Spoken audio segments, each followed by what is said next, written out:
ఇది కొలిక్కి రావడానికి అయితే చాలా సమయం పట్టేట్టుంది. ఇప్పుడున్నటువంటి పరిస్థితులలో కేంద్ర ప్రభుత్వ మొండి వైఖరిని స్పష్టంగా చూస్తూ ఉన్నాం. ఎంత కొట్లాడినా కానీ ఇది అయితే సమయం పట్టేటట్టుంది. ఒకవేళ రాష్ట్ర ప్రభుత్వం కనుక లోకల్ బాడీస్ కి వెళ్ళాలని నిర్ణయం, ఇప్పుడు కేంద్ర ప్రభుత్వం ఎలాంటి విధానాలను అక్కడ చెప్పబోతున్నాం. మేము స్పష్టంగా అంటున్నాము, కేంద్ర ప్రభుత్వం ఏమైనా ఆకాశంకి వెళ్ళి ఊడిపడ్డదా? ఎందుకు చేయదు? ప్రజలు అనుకుంటే ఎందుకు చేయదు? రైతులకు వ్యతిరేకంగా పార్లమెంట్ లో చట్టాలు చేసింది. రైతు ఉద్యమం చేస్తే వెనక్కి తీసుకోలేదా? చట్టాలను, అన్ని చట్టాలను రద్దు చేయలేదా? మరి బీసీల విషయంలో ఎందుకు? ఎక్కడ సీలింగ్? నేను అంటున్న రాజ్యాంగంలో 50% ఉండాలని అంబేద్కర్ గారు చెప్పారా? చెప్పలేదే. మీకు మీరు సుమోటోగా చేసుకుని మీకు మీరే గీత గీసుకొని ఎన్ని రోజులు ఎవరిని అణచివేస్తారు? ఎన్ని రోజులు మమ్మల్ని ఈ దేశ పౌరులకు సమానత్వం రాకుండా చూస్తారు? కాబట్టి బీజేపీ ప్రభుత్వం మీద, కేంద్ర ప్రభుత్వం మీద బీసీలు యుద్ధబేరి మోగించాల్సిందే. మొన్న ఢిల్లీలో బీజేపీ గవర్నమెంట్ ఒక ట్రయల్ చూపించాం. ముందు ఇక సినిమా వాళ్ళకు రేపు వస్తారు కదా, బీసీలు ఓట్లు అడగడానికి వస్తారు కదా, ఎట్లా వస్తారో చూస్తాం. జాతి జనగణనలో కులగణన ఎందుకు చేయరు? ఎంత పచ్చి అబద్ధాలంటే మా బీసీ యువకుల్నే వాళ్ళకి హిందూ మతం పేరుతోటినే నేను అంటున్నా, మేము కూడా 100% హిందువులమే. మేము ఇప్పటికీ హిందూ మతంలోమే, మేము సచ్చే వరకు హిందూ మతంలో ఉంటాము, మాకు ఇంకే మతం లేదు. మరి బీసీ హిందూ మతంలో ఉన్న బీసీలకేమో ఒక రకంగా, అగ్రకులం ఉన్నటువంటి హిందువులకేమో ఇంకొక రకంగా ఎట్లా చూస్తారు? ఇలా హిందువులే కదా, హిందువులం బంధువులం. మరి బీసీల హిందువులనేమో సవతి తల్లి బిడ్డలుగా, అగ్రకులాల్లో ఉన్న హిందువులను ఇంకో రకంగా ఎందుకు చూస్తారు? కాబట్టి ఈ బీసీలో ఉన్నటువంటి హిందువులని ఆదుకోండి. మీకు నేను అంటున్నా, ఇప్పుడు బీజేపీకి ఓటు బ్యాంకు బీసీలే, మా బిడ్డలే, మా తమ్ముళ్ళే, మా రక్తమే, మా పేగు దించుకొని పుట్టిన వాళ్ళే. మీరు వాళ్ళ ఓట్లు కావాలంటే చేయండి. మా బీసీ తమ్ముళ్లకు ఉద్యోగాలు వద్దా? మా బీసీ తమ్ముళ్ళు సర్పంచ్లు కావద్దా? మీరు హిందూ మతం అంటే ఇలా మార్వాడోళ్ళు, బాపనోళ్ళు, సావుకారులు, రాజపుతులు వాళ్ళే ఉండాలా? ఇక మేము చేతి వృత్తులు చేసుకున్న ఉండదా? తెలంగాణ రాష్ట్ర ప్రభుత్వం వెళ్తుంది, ఎప్పుడు వెళ్తుంది అనేది అంటే రేపో ఎల్లుండి అనేటువంటి వార్తలు కూడా చూస్తూ ఉన్నాం. మేలోనే కావచ్చు, జూన్లోనే కావచ్చు. కానీ ఈ 2-3 నెలల్లో ఖచ్చితంగా పెట్టాల్సిందే. లేదంటే హైకోర్టులోనో లేకపోతే సుప్రీంకోర్టులోనో దీని విషయంలో కూడా ఏదో ఒక ఫిల్ కూడా పడడానికి అవకాశం. మేము దేశవ్యాప్తంగా ఒక కార్యాచరణ రూపొందిస్తున్నాం. మొన్న ఢిల్లీలో కనీవినియర్ రీతిలో ఒక చారిత్రాత్మకంగా పెద్ద ఎత్తున ఇలా బీసీల పోరుగర్జన జంతర్ మంతర్ దగ్గర చూపించిన అన్ని పార్టీలు వచ్చినాయి. రేపు ఈ నెలలోనే, ఈ ఏప్రిల్ చివరి వారంలో హైదరాబాద్లో 29 రాష్ట్రాల నుంచి ప్రతినిధులను పిలిచి బీసీల రాజకీయ జాతీయ ప్లీనరీ నిర్వహిస్తాం. ఆ జాతీయ ప్లీనరీ నిర్వహించిన తర్వాత మళ్ళీ హైదరాబాద్లో లేకపోతే విజయవాడలో ఎక్కడనో ఖచ్చితంగా 10 లక్షల మందితోటి బీసీల యుద్ధబేరి మహాసభ నిర్వహిస్తాం. ఆ యుద్ధబేరి ద్వారా మా కార్యాచరణ ఏంది, బీసీల దమ్ము ఏందో కేంద్ర ప్రభుత్వం చూపిస్తాం. ఒకటే ఓటును ఆయుధంగా చేసుకుని పోరాటం చేస్తాం, మా ప్రజల్ని చైతన్యం చేస్తాం. బీసీల మీద వివక్షత ఎట్టుందో కళ్ళకు కట్టినట్టు బీసీ సమాజాన్ని వివరిస్తాం. ఒకవేళ కాదు కూడదు ఎన్నికలకు పోవాలంటే ఆల్టర్నేట్గా మా బీసీ వాళ్ళే అంటారు కదా, మా బ్రదర్స్ జీవోలు తీయాలని రేవంత్ రెడ్డి గారికి రిక్వెస్ట్ చేసి ఆ జీవోలు తీపిస్తాం. జీవోలు తీపించినాక వాడన్నా కోర్టుకు పోతే మా వాళ్ళు చూసుకుంటారు.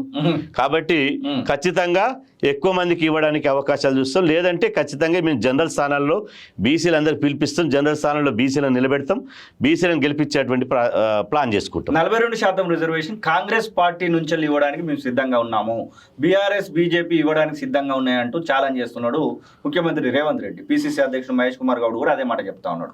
మీ ఉద్దేశం ప్రకారం కాంగ్రెస్ పార్టీ అట్లా చేస్తుంది అనుకుంటున్నారా? ఇప్పుడు ఖచ్చితంగా కాంగ్రెస్ పార్టీ ఒకవైపు ఏలు పెట్టి అక్కడ చూపించినప్పుడు 4 ఏళ్ళు వైపు దాని వైపు చూస్తాయి. నువ్వు వేలు అక్కడ చూపించినప్పుడు మిగతా 4 వేలు నీ దిక్కు చూపిస్తాయి. కాబట్టి కాంగ్రెస్ పార్టీ మీరు మొదట్లో మీరు మాట్లాడినట్టు ఇవాళ అక్కడ బీజేపీని, కేంద్ర ప్రభుత్వాన్ని చట్టం చేయాలని మీరు అన్నప్పుడు మీరు 42% పదవులు మంత్రివర్గంలో కానీ, నామినేటెడ్ పోస్టులో కానీ, యూనివర్సిటీ వైస్ ఛాన్సలర్లో కానీ మీరు అమలు చేస్తున్నారా లేదనేది ముఖ్యమైన ప్రశ్న. అందుకనే కాంగ్రెస్ మేము అడిగినాం, కాంగ్రెస్ మీద కొట్లాడినాం. అందుకనే కదా మొన్న గాంధీ భవన్ చరిత్రలోనే మొన్న ఎమ్మెల్సీ పదవుల్లో ఒక్క రెడ్డి లేకుండా లిస్ట్ వచ్చింది. ఎట్లొచ్చింది? బీసీల పోరాటమే కదా. బీసీలంతా రాహుల్ గాంధీ నుంచి మొదలుకుంటే రేవంత్ రెడ్డి గారి దాకా మా వాటా మాకు ఇవ్వండి అంటేనే కదా. ఎస్సీ ఎస్టీ బీసీలకు కాంగ్రెస్ వాళ్ళని చూసి సిపిఐలు ఇచ్చారు, సిపిఐలను చూసి కాంగ్రెస్, సిపిఐని చూసి బీఆర్ఎస్ వచ్చింది. కాబట్టి అందరూ బీసీ ఎస్సీ ఎస్టీలకే ఇచ్చారు. కాబట్టి భవిష్యత్తులో కూడా అదే విధంగా ఇవ్వాలని మేము డిమాండ్ చేస్తున్నాం. మీరు ఒకవైపు వాళ్ళని చూపించినప్పుడు నువ్వు ఆచరించి చూపించాలి. నువ్వు ఆచరించి చూపిస్తే అప్పుడు నీ పార్టీని నమ్ముతారు. కాబట్టి ఆచరిస్తారనేటువంటి నమ్మకం మాకు ఉన్నది. ఆచరించకపోతే రాహుల్ గాంధీ గారు అయితే ఎవరి వాటా వాళ్ళకి దక్కాలని వారు స్పష్టంగా ఉన్నాడు. జనాభా లెక్కలు తేలాల్సిందే, ఎవరి జనాభా ప్రకారం వాళ్ళ వాటా వాళ్ళు దక్కాల్సిందని వారు స్పష్టంగా ఉన్నారు. ఆ దిశగా అమలు చేయాలి. చేయకపోతే మేము కాంగ్రెస్ మీద కూడా పెద్ద ఎత్తున ఉద్యమం చేస్తాం. ఎస్సీ వర్గీకరణ కోసం బీసీ సంక్షేమ సంఘం చాలా మార్లు సపోర్ట్ చేసింది, చాలా మీటింగ్లలో పాల్గొంది. అసలు బీసీలకు సంబంధించినటువంటి రిజర్వేషన్ల విషయంలో ఎస్సీలకు సంబంధించినటువంటి వాళ్ళు, ముఖ్యంగా దళిత్కి సంబంధించినటువంటి సంఘాలు ఏమన్నా కలిసి రావడానికి ఆసక్తి చూపిస్తున్నాయా? మొన్న ఢిల్లీలో మాత్రం అట్లాంటిది కొంతమేరకు కనబడింది. ఇప్పుడు ఇంకా ముందుకు పోతా ఉన్నటువంటి తరుణంలో ఎవరైనా కలిసి అంటే ఢిల్లీ దాకా రాలేదు, కానీ ఇక్కడ జరిగినటువంటి మీటింగ్లో మా దళిత సోదరులు మందకిస్తన్న వచ్చాడు. చాలా మీటింగ్లకు వచ్చి బీసీ సమాజానికి నేను అండగుంటానని చెప్పి 100% అండగుంటానని చెప్పి మందకిస్తన్న చెప్పాడు. మా మాలమానాడు అధ్యక్షుడు చెన్నై గారు చెప్పారు, అద్దంకి దయాకర్ గారు చెప్పారు. ఆ తర్వాత డిఎస్పీ పార్టీ అధ్యక్షుడు విశారదన్ మహారాజ్ గారు కూడా వచ్చి మీటింగ్లకు వచ్చి చెప్పారు. 100% ఎస్సీ ఎస్టీ బీసీ మైనార్టీలమంతా ఒక్కటే. మా వృత్తులు వేరు కావచ్చు, కానీ మా నెత్తురు ఒకటే. ఖచ్చితంగా మేము చేసిన పోరాటానికి వాళ్ళ సంఘీభావం ఉంటుంది, వాళ్ళు చేసేటువంటి పోరాటానికి మా సంఘీభావం ఉంటుంది. అన్నదమ్ముల వల్ల మేము కలిసి ఉంటాం. మా కుటుంబం మీద ఎవరికైనా బయటోడు శత్రువు వచ్చినప్పుడు మాత్రం ఐక్యంగా కొట్లాడతాం. బీసీ సంక్షేమ సంఘం జాజులో శ్రీనివాసరావు గౌడ్ ఒకరు కనబడతా ఉన్నారు. ఇంకా చాలా పొరలుగా విడిపోయినటువంటి సందర్భాన్ని మనం చూస్తా ఉన్నాం. ఆ పొరలన్నీ కలవడానికి అసలు అవకాశం ఉంటుందా తెలంగాణ రాష్ట్రంలో? అంటే తెలంగాణ రాష్ట్రంలో ఒక వాదం బలపడ్డప్పుడు అనేక మంది పుట్టుకొస్తారు. ఇందులో 2 ఉన్నాయి. ఒకటి నిజంగా బీసీల కోసం నికర్సుగా పనిచేసేటువంటి వాళ్ళు ఉన్నారు. అదేవిధంగా ఇతర పార్టీలలో ఉండి వాళ్ళు నడిపించినట్టు చేతిలో వాళ్ళ రిమోట్ ఏమో అగ్రకులాల చేతులు ఉంటుంది, మా వాళ్ళు ఏమో తోలుబొమ్మలు ఆట ఆడినట్టు ఆడుతుంటారు. కాబట్టి అట్లాంటి వాళ్ళు ఉన్నారు. కానీ ప్రజలకు అన్నీ తెలుసు, బీసీ సమాజానికి అన్నీ తెలుసు. మొదటి నుంచి దశాబ్దాలుగా ఎవరు పోరాటం చేస్తారు. ఇప్పుడు నేను పార్టీ బీసీ కండువా కప్పుకున్నా, 25 సంవత్సరాలు నా ఒంటి మీద ఉండబట్టి ఎత్తిన జెండా దించకుండా బీసీ వాదం కోసం, బీసీలకు అన్యాయం జరిగినప్పుడు బొబ్బిల్లాగా ఉద్యమిస్తున్నాం. న్యాయం చేసినప్పుడు, న్యాయం చేయాలని ప్రయత్నిస్తున్నప్పుడు అరే మంచిగా చేస్తున్నారు అభినందనలు అంటున్నాం. కానీ అట్లా కాకుండా కొంతమంది ఏంటంటే వాళ్ళ అధికారం ఉన్నప్పుడు ఏమీ చేయరు. ఇప్పుడు 10 సంవత్సరాల అధికారం ఉంది బీఆర్ఎస్ పార్టీ, అందులో ఉన్న మా బీసీ నాయకులు కేసీఆర్ దగ్గర ఏ రోజు కూడా బీసీ అంశం మాట్లాడలే. కేసీఆర్ గారు అసెంబ్లీలో మీటింగ్ పెట్టి ఆ 380 నిర్ణయాలు తీసుకుండు. మా మధుసూదన్ చారి గారు, జోగురామన్న గారు పోయి కేసీఆర్ గారికి ఇచ్చి ఆ తర్వాత మేము ఇచ్చినటువంటి నివేదిక ఏమైంది, అమలు చేస్తావా చేయాలని ఏ రోజు కూడా అడగలే. కనీసం బీసీ మీటింగ్ పెడితే బీసీ అనే పదం వాడలే. ఎంతసేపు కనీసం మహనీయుల జయంతి పెడితే మినిస్టర్ క్వార్టర్స్కి వెళ్ళి రవీంద్ర భారతికి వచ్చే వరకల్లా ఆ ప్రగతి భవన్కి వెళ్ళి అటెండర్ ఫోన్ చేసినా ఉరికిరు. మంత్రులు ప్లస్ ముఖ్యమంత్రి ఫోన్ కాదు, అటెండర్ ఫోన్ చేసినా అట్నుంచి అట్టేపోయారు తప్ప వచ్చి దండేయలే. అట్లాంటి వాళ్ళు ఇప్పుడు వచ్చి బీసీలకు అన్యాయం జరుగుతుంది, మేమే బీసీ నాయకులం. నేను అంటున్నా, మీ రిమోట్ ఎవరి చేతులు ఉంది? మీ రిమోట్ ఎవరి చేతులు ఉంది? మీ రిమోట్ దొరవారి చేతిలో ఉంది. దొర కూర్చోమంటే కూర్చోవాలి, దొరలు ఏమంటే లేవాలి. అట్ట కాదు కదా. మేమున్నాం, మాకు అధిష్టానం ఎవరు? మా ప్రజలు, బీసీ సమాజం. బీసీ సమాజం ఏమనుకుంటున్నారు, వాళ్ళ ఆకాంక్షలు ఏంది, నిజంగా బీసీలకు ఏం మేలు జరుగుతుందో అది ఆలోచించి నిర్ణయాలు తీసుకొని కొట్లాడతాం.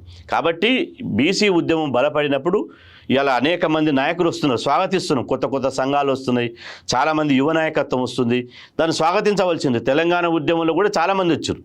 ఇలా పేపర్ వేసేటువంటి బాయ్లు కూడా జేఏసీ పెట్టారు, వాళ్ళొక సంఘం వీళ్ళొక సంఘం, 190 సంఘాలు పెట్టారు.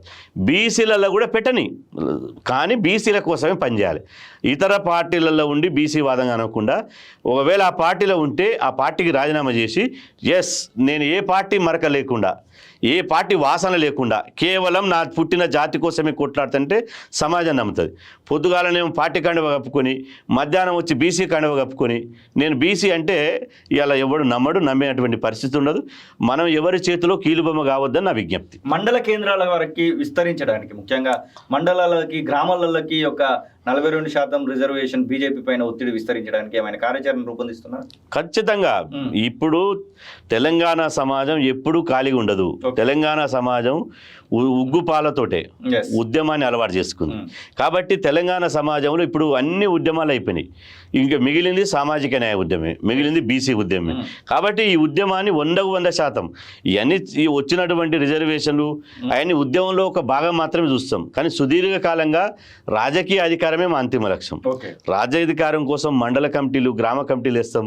అదేవిధంగా బూత్కి ఇద్దరిని మా యొక్క ప్లాన్ ఏంటంటే కనీసం ఒక బూత్కి ఇద్దరు బీసీ యువకులను తయారు చేసి వాళ్ళకి శిక్షణ ఇచ్చి, ఇలా 70,000 బూతులు ఉన్నాయి, 140,000 మంది యువకులకు శిక్షణ ఇచ్చి బీసీ వాదాన్ని బూత్ లెవెల్కి తీసుకుపోయి దీన్ని బలోపేతం చేసి వచ్చే ఎన్నికల నాటికి ఈ ఉద్యమాన్ని రాజకీయ ఉద్యమంగా మలిచి వచ్చే ఎన్నికల నాటికి మనం ఎన్నికల్లో బరిలో ఉండాలనే ఆలోచన ఉంది. ఆ దిశగానే మా ప్రయాణం కొనసాగుతుంది.